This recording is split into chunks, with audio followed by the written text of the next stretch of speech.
नमस्कार। भारत में खेती या कृषि केवल व्यवसाय नहीं है बल्कि संस्कृति और परंपरा है, और इसी परंपरा में आधुनिक तकनीक का नया अध्याय है आर्टिफिशियल इंटेलिजेंस यानी एआई, जिससे हमारे किसान केवल अनुभव के आधार पर नहीं बल्कि डेटा, मोबाइल ऐप और स्मार्ट तकनीक से खेती में प्रयोग और परिवर्तन कर रहे हैं। केंद्र सरकार भी लगातार कृषि में एआई को बढ़ावा देकर किसानों को वैज्ञानिक और डिजिटल रूप से सशक्त बना रही है, और इसी में अहम पहल है एआई साथी भारत विस्तार। कैसे एआई से किसान होगा सशक्त और कृषि आय में होगा विस्तार, इसी पर हम आज करेंगे चर्चा। मैं हूं रमा त्यागी, मेरे साथ जुड़ेंगे खास मेहमान भी।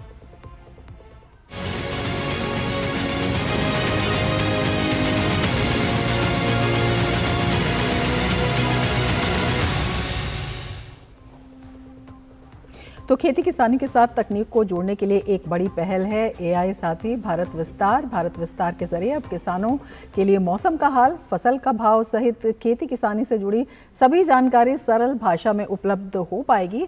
कृषि मंत्री ने जब इसे लॉन्च किया तो कहा कि मोदी सरकार किसानों के हितों के लिए सभी कदम उठा रही है।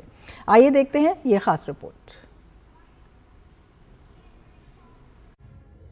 कृषि क्षेत्र में डिजिटल क्रांति की दिशा में एक ऐतिहासिक कदम उठाते हुए केंद्रीय कृषि और किसान कल्याण मंत्री शिवराज सिंह चौहान ने जयपुर में एआई साथी भारत विस्तार को लॉन्च किया। इस दौरान केंद्रीय कृषि मंत्री ने कहा कि किसानों को डिजिटल तकनीक के माध्यम से सीधे और पारदर्शी सेवाएं उपलब्ध कराना सरकार की प्राथमिकता है। उन्होंने कहा कि डिजिटल सहयोगी एआई साथी भारत विस्तार के जरिए अब किसानों के लिए मौसम का हाल, फसल का भाव सहित खेती किसानी से जुड़ी सभी जानकारी सरल भाषा में उपलब्ध हो सकेगी। उन्होंने कहा कि विभिन्न योजनाओं और पहलों के जरिए किसान कल्याण सरकार की प्राथमिकता है। हम टेक्नोलॉजी का इस्तेमाल करके नागरिक को, हमारे किसान भाई बहनों को भी सेवा आसानी के साथ, सरलता के साथ उपलब्ध कराने की कोशिश कर सके, इस प्रयास में हम लोग लगे हैं। हमारा लक्ष्य है उत्पादन बढ़ाना। उसके लिए नई नई किस्में आईसीआर फसलों की तैयार कर रहा है, और इसलिए एमएसपी पर रिकॉर्ड खरीदी की हमने कोशिश की है। भारत विस्तार कृषि क्षेत्र में एआई के जरिए एक डिजिटल पब्लिक इंफ्रास्ट्रक्चर डीपीआई है, जैसे भुगतान के लिए यूपीआई। ये केंद्र, राज्य और सहकारी प्रणालियों को एकीकृत कर एआई के माध्यम से किसानों को व्यक्तिगत और विश्वसनीय सलाह प्रदान करेगा। किसानों को योजनाओं की जानकारी, मौसम पूर्वानुमान, मंडी भाव, फसल सलाह और शिकायत निवारण सेवाएं उनकी अपनी भाषा में मोबाइल या साधारण फोन कॉल के माध्यम से उपलब्ध कराती है। भारत विस्तार को वॉइस फर्स्ट एआई के रूप में तैयार किया गया है। साधारण फीचर फोन वाला किसान भी सिर्फ कॉल पर इसका लाभ उठा सकता है। फेज 1 में महाराष्ट्र, बिहार और गुजरात को प्लेटफॉर्म से जोड़ा गया है। भारत विस्तार 24 घंटे एक डिजिटल कृषि विशेषज्ञ के रूप में उपलब्ध रहेगा। भारत विस्तार चैटबॉट, टेक्स्ट आधारित संवाद, 2 माध्यमों से किसानों को जानकारी मिलेगी। भारत विस्तार के अंदर मौजूद बोलने वाला एआई सहायक भारती है, जो किसानों से बातचीत कर सकता है, सरल भाषा में प्रश्नों के उत्तर दे सकता है।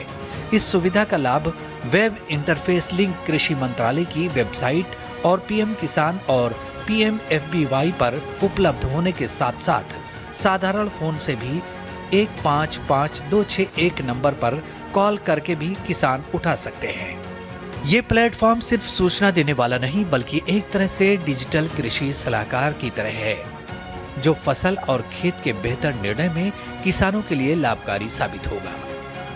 Bureau report, DD news. तो एआई के उपयोग और नवाचार से किस तरह से कृषि क्षेत्र में आ रही है क्रांति, इसी पर हम बातचीत करेंगे। हमारे साथ प्रोफेसर रमेश चंद जुड़ चुके हैं, मेंबर हैं नीति आयोग से। बहुत स्वागत है सर आपका हमारे इस कार्यक्रम में। सबसे पहले अगर हम इस पहल की ही बात करें तो बजट में इसकी घोषणा की गई और ये लॉन्च भी हो गया, अपने आप में काफ़ी महत्वपूर्ण है और दिखाता है सरकार कितनी तेज़ी से काम कर रही है। लेकिन हम ये जानना चाहेंगे, अगर हम एआई की बात करते हैं तो वो पहले भी इंट्रोड्यूस किया जा चुका है कृषि क्षेत्र में, जैसे फ़ोन का उपयोग है या फिर मौसम के बारे में जानकारी लेनी है या कीटनाशकों के बारे में जानकारी लेनी है, फसल की स्थिति के बारे में, मिट्टी के बारे में। अब ये जो नई पहल है ये इसमें क्या बदलाव करेगी, इससे क्या परिवर्तन आएगा, ये कैसे अलग है? जो एआई है ये एक बहुत ही पावरफुल टूल है। हमें इसको महज सूचना प्राप्त करने तक ही सीमित नहीं करना चाहिए। तो एक तो यह है कि आपको सूचना मिल जाए, मंडी में आज ये भाव है, कल वर्षा होगी, टेम्परेचर कैसा होने वाला है। यह एक सूचना है जो अपने आप में महत्वपूर्ण है। वो ऐसा नहीं मैं कह रहा कि वो महत्वपूर्ण नहीं है, लेकिन एआई का असली फायदा तब है कि जब हम एआई को प्रॉब्लम सॉल्विंग के लिए यूज करें, जब हम उससे जो नए अवसर हैं उनको कैसे हमारे किसानों के लिए और कृषि के लिए यूज करें, किसान की इनकम बढ़ाने में एआई से हेल्प लेकर कैसे हम आगे बढ़े, जो हमारे नेचुरल रिसोर्सेज के इश्यूज हैं, पानी हम कैसे उसका एफिशिएंट यूज करें। तो आप जितना सोचते जाइए एआई के बारे में, तो आप पाएंगे कि इसके जो लाभ हैं वो एक जो कहते हैं इंग्लिश में एक्सपोनेंशियली ग्रो होते हैं। तो भारत के पास एआई का बेस्ट यूज करने के लिए सबसे बड़ी शक्ति डेटा की है। यदि हम एआई का बेस्ट यूज करना चाहते हैं तो इसके लिए हमें कॉम्प्रिहेंसिव और बेस्ट डेटा होना चाहिए। तो हमने कई डेटा बेसेस देश में तैयार किए।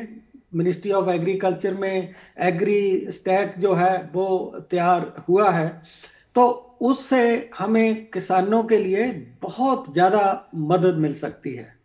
मैं जैसे आपको एक उदाहरण दूं कि हम अक्सर किसान को हमारा एक्सटेंशन एजेंट जाके ये बता देता है कि ये नई फसल आ गई है गेहूं की, अब आप इसको लगाइए, या चावल की ये नई किस्म आ गई है, आप इसको जो है लगाइए।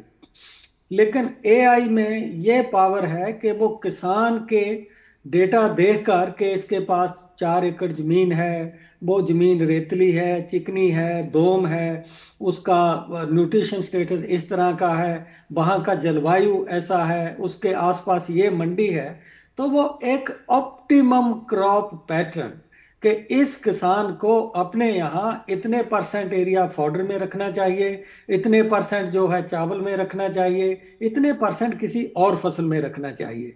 तो ये एक जो संभावनाएं जो दूसरे देश इसको अमेरिका जैसे इस्तेमाल कर रहे हैं, तो ये एक एआई की पावर है कि ये सूचना देना, समस्याओं का हल तेजी से और एक्यूरेसी से देना, और नए अवसर और अपना जो इनकम है, जो भी हमारी रिसोर्सेज हैं उनको ऑप्टिमम यूज करके रिटर्न को मैक्सिमाइज करना, ये क्षमताएं और संभावनाएं एआई में है। तो हमें एआई को एक तो एज ए फ्यूचर टूल कि यदि हम एआई नहीं यूज करेंगे दूसरे देशों से पीछे रह जाएंगे, जो हमें अपॉर्चुनिटी अवेलेबल है उससे हम पीछे रह जाएंगे, इस नज़रिए से देखना चाहिए।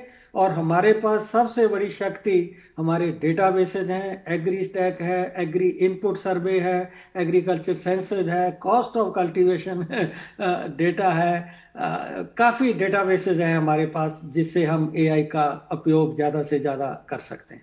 बिल्कुल रमेश जी, अगर हम बात करते हैं भारत विस्तार की, तो इसके बारे में ये भी कहा जा रहा है कि ये यूपीआई की तर्ज पर डीपीआई डिजिटल पब्लिक इंफ्रास्ट्रक्चर के रूप में तैयार किया गया है। केंद्र और राज्य के इसमें प्रोसेस भी हैं और जिस तरह से आप डेटा बता रहे हैं बहुत सारी इसमें जानकारियां भी हैं।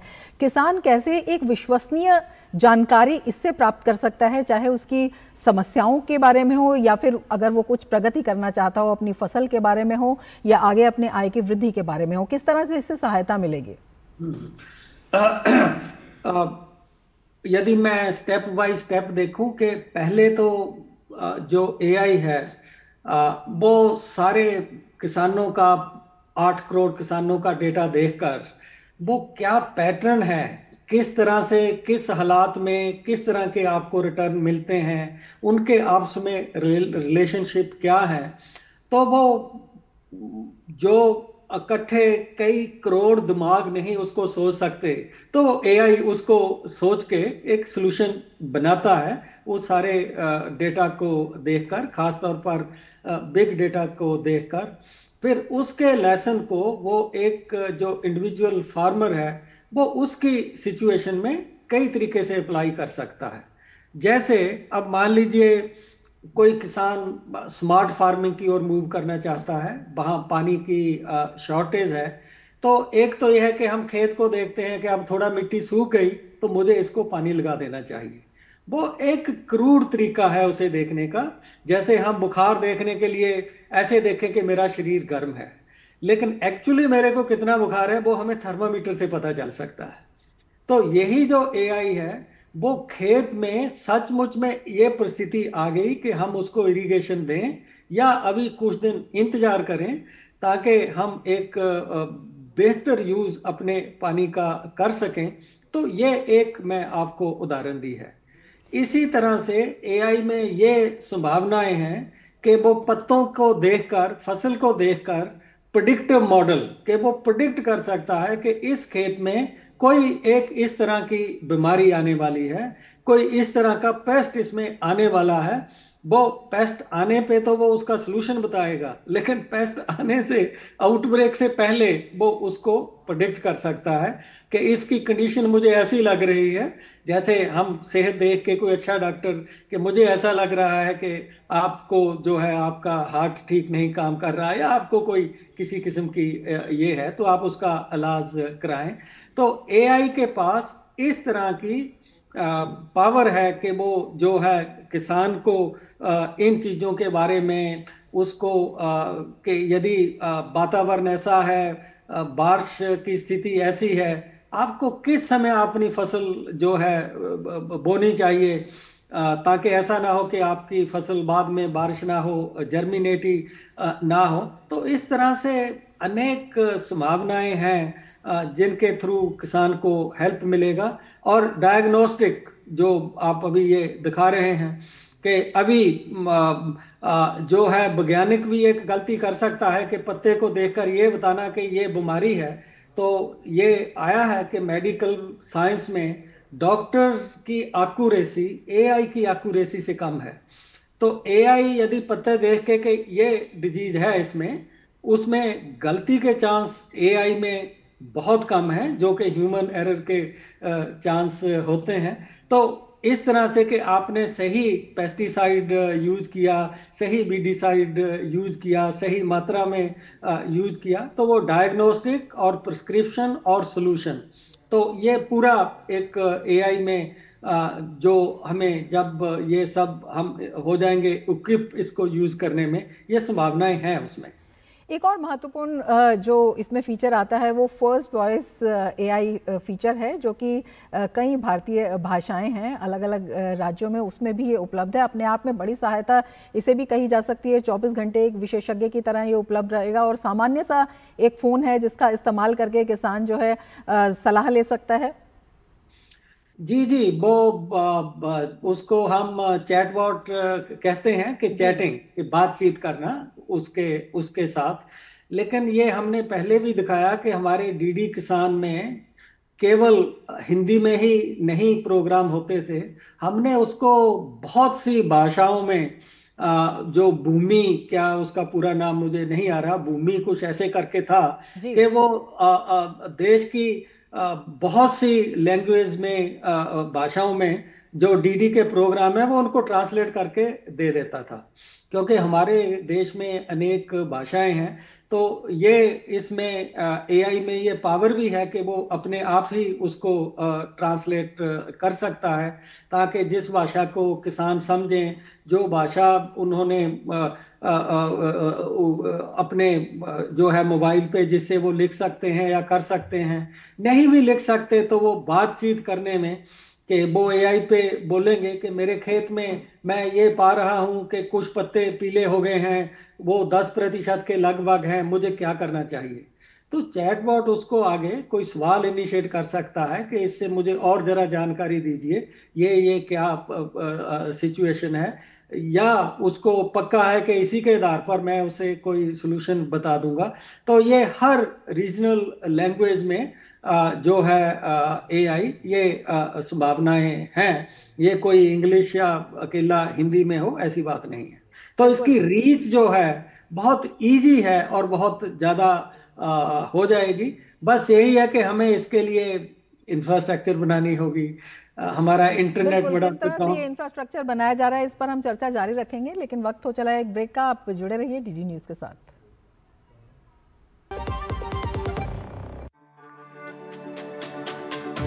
मेरी पसंद, मेरी पसंद, मेरी पसंद, मेरी पसंद, हमारी पसंद, हम सबकी पसंद। मजबूत देश का मजबूत सरिया हो गया स्टील। Video call. मैं सीनियर इंस्पेक्टर काली पहाड़ी चौकी से। यस, आपके पार्सल में ड्रग्स मिले हैं। ड्रग मैंने आपको अरेस्ट किया जाता है। यदि बचना चाहते हो तो 2 लाख रुपए। ये फोन पे कौन अरेस्ट करता है? तुम पुलिस नहीं है और हम बोगा मतलब मूर्ख नहीं है। यूपीआई कहता है अगर कोई नकली पुलिस बन के आपको भी कॉल करे और डराए तो कहो मैं मूर्ख नहीं।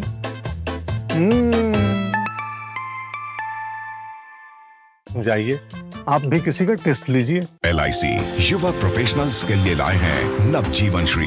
करें नियमित प्रीमियम का भुगतान, जीवन बीमा का आनंद लें, प्राप्त करें प्रीमियम के प्रतिशत पर गारंटीकृत एडिशंस, अपने वित्तीय लक्ष्यों के अनुरूप मैच्योरिटी पर गारंटीकृत धनराशि पाएं। मौजूदा पॉलिसी धारकों के लिए आकर्षक अतिरिक्त लाभ आज ही खरीदें। ब्रेक के बाद फिर से आपका स्वागत है हमारे कार्यक्रम में, और हमारे साथ बेहद खास मेहमान जुड़े हुए हैं। प्रोफेसर रमेश चंद हमारे साथ जुड़े हुए हैं, मेंबर हैं नीति आयोग से। रमेश चंद जी, आपसे ये भी जानना चाहेंगे, जिस तरह से हम डिजिटल तकनीक की बात कर रहे हैं और लगातार एआई की बात कर रहे हैं, और ये महत्वपूर्ण इसलिए भी हो जाता है, इंडिया एआई इम्पैक्ट समिट भी आयोजित किया जा रहा है और विश्व के बड़े समिट्स में से इसे एक कहा जा रहा है, अपने आप में बहुत महत्वपूर्ण है। और भारत इसमें जो तकनीक के लोकतंत्रीकरण की बात कर रहा है उसमें कृषि भी एक महत्वपूर्ण क्षेत्र आता है। क्या कुछ फ़ायदा कृषि क्षेत्र को इससे मिल पाएगा? किस तरह से बातचीत हो रही है? क्या कुछ प्लानिंग है? जैसा मैंने शुरू में कहा कि एआई फ्यूचर की टेक्नोलॉजी है। आज के युग में आपको यदि दुनिया के साथ जो बदलाव आ रहे हैं, आप उसमें यदि पेस नहीं रखते तो आप आउट ऑफ कंपटीशन हो जाओगे, और समय के साथ जो प्रोग्रेस होनी चाहिए वो नहीं होगी। एग्रीकल्चर, क्योंकि इंडिया में लगभग 45-46% लोग सीधे तौर पर कृषि पर डिपेंडेंट हैं, उनकी जीविका कृषि से चलती है। उसके बाद मार्केटिंग में, ट्रेड में बहुत लोग इन्वॉल्व हैं, मैं उनका नंबर नहीं ले रहा। सीधे तौर पर जो कृषक हैं और कृषि मजदूर हैं, वो हमारी टोटल वर्क फोर्स का लगभग 46% हैं जो कृषि पर डिपेंड करते हैं। तो जाहिर है कि यदि हम कृषि का एआई के थ्रू आधुनिकीकरण करेंगे, कृषि को हम एम्पावर करेंगे, तो एक बहुत बड़े वर्ग को उसका जो लाभ मिलने की संभावनाएं हैं। अब दूसरा ये है कि इसके लिए हमें ये पता है कि जैसे सिलिकॉन जो है वो इंटरनेट और इन सब चीज़ों का एक हब है, वहाँ बड़े एडवांस थिंकिंग कंपनी है, मीडियाज हैं। तो एक इंडिया ने एक प्लेटफॉर्म दिया है ये ग्लोबल समिट करके कि यहाँ हमारे पास क्या है, हम भी अपनी समर्था और अपनी हमारी क्या प्रेपरेशन है इसे यूज करने की, और हमारे इरादे क्या हैं इसे आगे यूज करने के, वो भी हम जिन दुनिया की कंपनीज के पास एआई के टूल्स हैं या एआई के रिलेटेड और चीज़ें हैं, तो उनको हम उनसे जानें और हम उनको ये डेमोन्स्ट्रेट करें कि हमारा इसमें ये स्टेटस है, ये हमारे पास इंफ्रास्ट्रक्चर है, ये हमारा इंटरनेट का कवरेज है, और हमारे अपने स्टार्टअप्स क्या हैं। ऐसा नहीं कि वहाँ डेवलपमेंट केवल वहीं पे हुई है सिलिकॉन वैली में, लेकिन हमारे यहाँ भी अच्छे अच्छे स्टार्टअप हैं जो एग्रीकल्चर में काम कर रहे हैं। वहाँ की कंपनियां भी, माइक्रोसॉफ्ट वगैरह, बारामती में ऑलरेडी उनका एक प्रोग्राम चल रहा है, लेकिन हमारी भी अपनी जो है वो कंपनियां हैं, कई कंपनियां हैं, वो फसल है, एग्रोस्टार है, बागवानी है। तो ये एक अपना हम इसको करने के लिए, और दूसरा इस ग्लोबल कॉन्फ्रेंस से लोगों का आपस में एक दूसरे से नेटवर्किंग, कि वो देखकर कि इंडिया में इस तरह के लोग हैं जो एआई से जुड़े हुए हैं, बाहर वाले ऐसे हैं, इंडिया वाले किससे जुड़ना चाहेंगे, बाहर वाला हमारे यहाँ किससे जुड़ना चाहेगा। और सबसे महत्वपूर्ण बात जो मैं आपके चैनल से कहना चाहता हूँ वो ये है कि एआई में इंडिया में हम इसको केवल प्राइवेट सेक्टर पर नहीं छोड़ सकते, इसका हम पब्लिक और प्राइवेट दोनों ही जो है एआई में आए। जैसे डेटा सेट्स हैं वो गवर्नमेंट के पास हैं, प्राइवेट के पास इतने ज्यादा डेटा सेट नहीं है जी। तो कैसे हम जो प्राइवेट सेक्टर की स्ट्रेंथ है उसको पब्लिक सेक्टर की स्ट्रेंथ के साथ जोड़कर जो कृषि है उसको एआई का लाभ उठाने के जो भी इनिशिएटिव हैं उनको हम लें और जल्दी से जल्दी आगे बढ़ाएं। बिल्कुल। तो ये अभी हम बात कर रहे थे कि इसके लिए बेहद ज़रूरी है जो इंफ्रास्ट्रक्चर है उसका विस्तार किया जाए, उसे मजबूत किया जाए, और साथ ही एआई क्या है, इसका फ़ायदा क्या है, ये किसानों को दूर दराज के इलाकों में भी बताया जाए, सब तक ये जानकारी पहुंचे। तो इसके लिए कितने महत्वपूर्ण कदम उठाए गए हैं, क्या कुछ किया गया है, जो वर्तमान इंफ्रास्ट्रक्चर है उसको किस तरह से देखते हैं, उसमें किस तरह से मजबूती लाई जा रही है?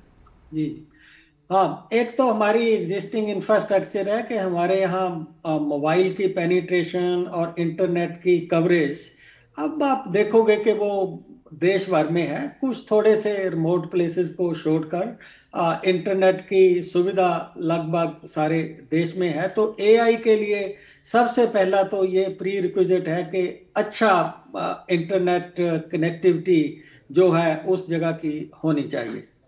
दूसरा ये है कि जो इसको यूज करने वाले हैं हमारे किसान भाई मेनली, उनको यदि डिजिटल लिटरेसी होगी तो वो इसका ज्यादा से ज्यादा बेनिफिट उठा सकते हैं।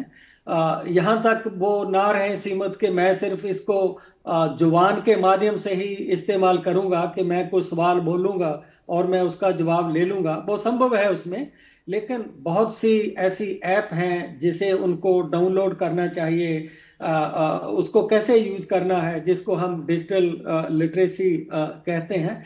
तो ये हमें इसको इंक्रीज करना और स्किल एक किस्म का उनमें ये देना कि डिजिटल एआई को यूज करने के लिए हमें ड्रोन की भी आवश्यकता किसी सिचुएशन में पड़ती है, कई जगह हमें एआई को यूज करने के लिए सेंसर्स की भी जरूरत पड़ती है, सैटेलाइट डेटा की जरूरत पड़ती है।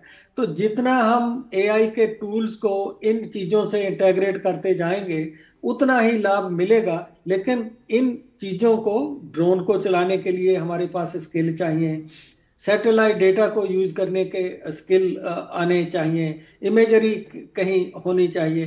तो ये जो है 3-4 चीजें कि एक तो हमारी इंटरनेट कनेक्टिविटी, दूसरा थोड़ा डिजिटल लिटरेसी और हमारे स्किल डेवलपमेंट जो है हम इनको करें। और एक होता है डेटा, उसमें तो इंडिया बहुत अच्छी रफ्तार से ऑलरेडी हमारे जो है डेटा की प्रेपरेशन, मैं समझता हूँ शायद दुनिया में हम नंबर 1 पे ही हों जहां तक डेटा की उपलब्धि की बात है कि एआई को अप्लाई करने के लिए डेटा आपके पास है या नहीं। बिल्कुल। और एग्रीटेक स्टार्टअप्स को भी इससे बड़ा फायदा बता रहे हैं कि मिलता हुआ नजर आएगा, इसमें कितना इजाफा आप देखते हैं?